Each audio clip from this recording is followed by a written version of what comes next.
Donald Trump's Republican Party is collapsing in real time. And the proof?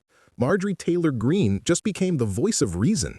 Yeah, you heard that right. The same conspiracy-peddling congresswoman who once blamed space lasers for wildfires is now publicly tearing into House Speaker Mike Johnson and, by extension, Donald Trump himself.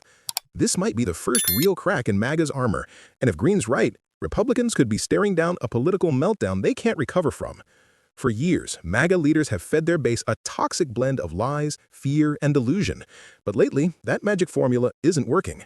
The economy's in crisis, the government shutdown is dragging on, and Republican voters are starting to ask, what exactly has Trump or Mike Johnson done for us? And that's when Greene, yes, that Greene, decided to speak up. Big warning is we have to take this very seriously, because if Republicans are responsible for doing nothing about this and regular innocent Americans' health insurance premiums double, they're not going to be able to pay their rent. They're already getting crushed with the cost of living expenses that the Biden administration created but have not come back down. Food prices have gone up this year. Even the Department of Agriculture put out a report on that in August. And there's many other problems. Even potentially that we could see a slowdown in the economy next year. And I pray to God, not a recession. So this is extremely serious, Dr. Gina. Everyone should be talking about it. And here's where I'm upset. Republicans are doing nothing. The House is not in session, which I think is inexcusable. Mike Johnson should be calling us back because we should be. It's surreal to say this, but Greene is right. The so-called Party of the People has done nothing to address the cost of living. Republicans promised to lower prices. Instead, they gave the rich tax cuts, gutted healthcare subsidies, and let Trump's tariffs jack up grocery costs another 3%.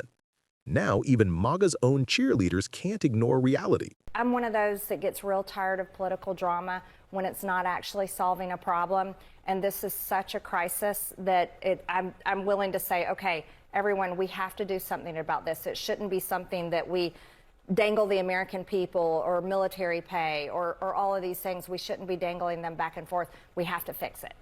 What are you hearing from your constituents right now? And do you have any regrets about voting for that short-term continuing resolution, that spending bill? Thank you for that question. Number one, I am a Republican, and I support the president. I was very vocal about I didn't want to vote for a CR. I want to pass our appropriations. That's our constitutional duty, and I want to bring that taxpayer dollars back to my district. I work hard on that, so that was important to me. But I support the president, and I voted for the CR. That's the sound of a far-right lawmaker realizing her own party's con.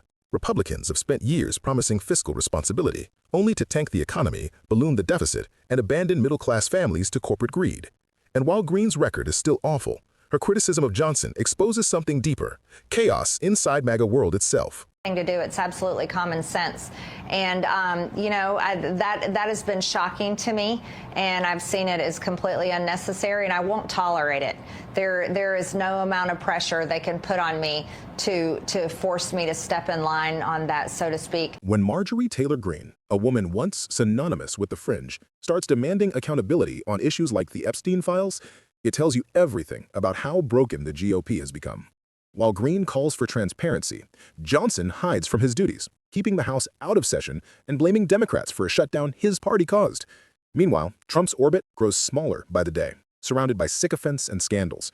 This isn't just a meltdown, it's a full-blown identity crisis. The MAGA machine that once ran on blind loyalty is now devouring itself.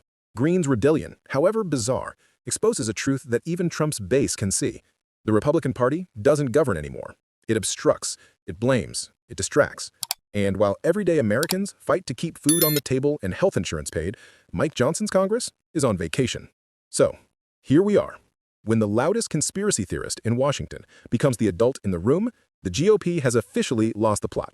But maybe, just maybe, this chaos will wake up voters to the one thing Democrats have been saying all along, that leadership means solving problems, not creating them.